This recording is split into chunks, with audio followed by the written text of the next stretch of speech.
కరీంనగర్ మథన్మద బీజేపీని ఓడించండి అంటూ స్థానిక ముఖందలాల్ మిశ్రా భవన్ లో సిపిఎం నగర కమిటీ సమావేశం ఆసంపల్లి విని అధ్యక్షతన జరిగింది. ఈ సందర్భంగా హాజరైన సిపిఎం నగర కార్యదర్శి గుడిగందుల సత్యం మాట్లాడుతూ ఉమ్మడి 4 జిల్లాలలో 4 బీజేపీ ఎంపీలు ఉండి కేంద్ర బడ్జెట్ లో నిధులు తీసుకురావడంలో వైఫల్యం చెందారని, తెలంగాణ విభజన హామీలను ఏ ఒక్కటి బీజేపీ నెరవేర్చలేదని, కరీంనగర్ జిల్లాకు బండి సంజయ్ కేంద్ర సహాయ మంత్రిగా ఉండి కూడా సైనిక పాఠశాల గాని, కొత్తగా నవోదయ పాఠశాలలు గాని, సైనిక పాఠశాలలు తీసుకురాలేదని, కాజిపేట రైల్వే కోచ్ గిరిజన యూనివర్సిటీ విభజన హామీలలో ఉన్నప్పటికీ ఏ ఒక్క అభివృద్ధి పని సాధించకుండా బీజేపీ కేవలం కులాల మధ్య, మతాల మధ్య చిచ్చు పెడుతూ రాజకీయ పబ్బం గడుపుకోవాలని చూస్తుందని విమర్శించారు. బీజేపీ కేంద్రంలో అధికారంలోకి వస్తే సంవత్సరానికి 2 కోట్ల ఉద్యోగాలు కల్పిస్తామని నిరుద్యోగులను మభ్యపెట్టి అధికారంలోకి వచ్చాక కొత్త ఉద్యోగాలు కల్పించకపోగా ఉన్న ఉద్యోగాలని ఓడగొడుతున్నారని ఆగ్రహం వ్యక్తం చేశారు.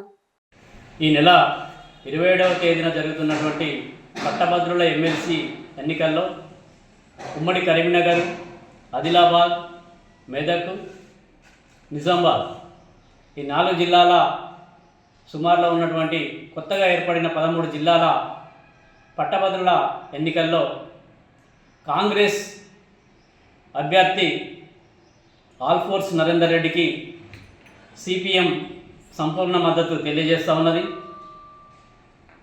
ఈ ఎన్నికల్లో ఆల్ఫోర్స్ నరేందర్ రెడ్డికి మొదటి ప్రాధాన్యత ఓటు వేసి అత్యధిక మెజారిటీతోటి కూడా గెలిపించాలని సిపిఎం కరీంనగర్ నగర కమిటీగా మేధావులకు, గ్రాడ్యుయేట్లకు విజ్ఞప్తి చేస్తూ ఉన్నాం.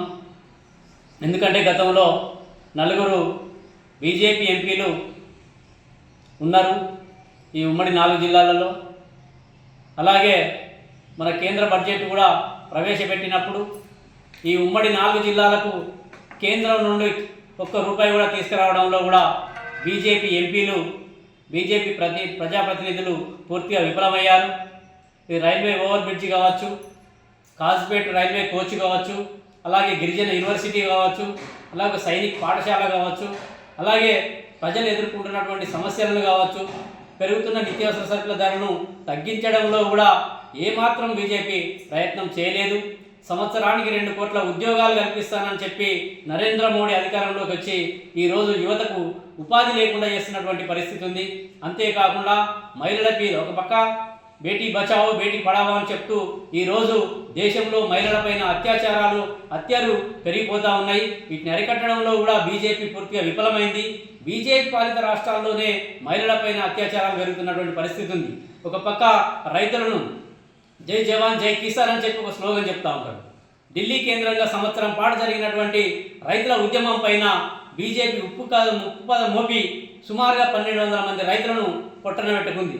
4 నల్ల చట్టాలు తీసుకొచ్చి రైతులను ముంచి కార్పొరేట్ శక్తులకు ఊడిగం చేసే విధంగా వ్యవహరిస్తూ ఉంది. అంటే బీజేపీ చెప్పేటి అన్నిటి దేశ్కి బచావో బేటీ బచావో బేటీ పడావో అంటుంది, భారతదేశంలో ఉండాలని చెప్తుంది, జై జవాన్ జై కిసాన్ అని చెప్తుంది. అంటే చెప్పేటి అన్ని శ్రీరంగ నీతులు చెప్తూ ఈరోజు ప్రజలను మభ్యపెడుతూ అధికారంలోకి వచ్చి ప్రజలను ముంచి కార్పొరేట్ శక్తులకు ఊడిగం చేస్తున్నటువంటి పరిస్థితి ఉంది. అందుకని ఈ ఎన్నికలలో కూడా, ఈ పట్టభద్రుల ఎన్నికలలో కూడా మళ్ళీ బీజేపీ కనుక అవకాశం ఇస్తే ఈరోజు పట్టభద్రులందరినీ కూడా నిలువుత ముంచేటువంటి పరిస్థితి ఉంటుంది. అందుకని బీజేపీ అభ్యర్థి అంజిరెడ్డిని చిత్తుగా ఓడించాలి. బీజేపీ చేస్తున్నటువంటి అరాచక పనులను కప్పిపుచ్చుకోవడానికి కోసం కులాల మధ్య, మతాల మధ్య, ప్రాంతాల మధ్య చిచ్చు పెడుతూ రాజకీయ పబ్బం గడుపుకోవడానికి ప్రయత్నం చేస్తూ ఉన్నది. కానీ భారతదేశం అంటే మట్టి కాదు, దేశం అంటే మనుషులే అని చెప్పి ఈ దేశంలో ఉన్న వాళ్ళందరూ లౌకికత్వంగా అన్నదమ్ములే కలిసి ఉన్నటువంటి దేశాన్ని బీజేపీ విడగొడుతున్నటువంటి పరిస్థితి ఉంది. అందుకని ఒక అనుభవం లేని అంజిరెడ్డిని తీసుకొచ్చి, ఒక వ్యాపారవేత్త అనుభవం లేని అంజిరెడ్డిని తీసుకొచ్చి ఈరోజు బీజేపీ టికెట్ ఇచ్చింది. అంటే తను ఆ వ్యాపారాలన్నింటినీ మరింత సమకూర్చుకొని ఇంకింత సంపన్నుడు కావాలనే ఉద్దేశంతో ఇస్తుంది. అందుకని గ్రాడ్యుయేట్ల పట్ల అవగాహన ఉన్నటువంటి వ్యక్తి, గ్రాడ్యుయేట్లకు ఉన్నత విద్యను ఎలా అభ్యసించి ఆ విద్యను ఇంకా ఎలా ఇవ్వాలి, నాణ్యమైన విద్యను ఎలా ఇవ్వాలి అనేటంలో కానీ ఒక విద్యావేత్తగా ఆల్ఫోర్స్ నరేందర్ రెడ్డి గత 30 సంవత్సరాల నుంచి సేవల్లో ఉన్నాడు. కాబట్టి అనుభవం ఉన్నటువంటి కాంగ్రెస్ బలపరిచినటువంటి ఆల్ఫోర్స్ నరేందర్ రెడ్డికి సిపిఎం సంపూర్ణ మద్దతు తెలియజేస్తూ కార్యకర్తలు, మేధావులు, గ్రాడ్యుయేట్లు అందరూ కూడా మొదటి ప్రాధాన్యత ఓటు వేసి నరేందర్ రెడ్డిని గారిని గెలిపించాలని చెప్పి కూడా ప్రజానీకానికి కోరుతూ మా కార్యకర్తలందరూ కూడా పిలుపునిస్తా ఉన్నాం.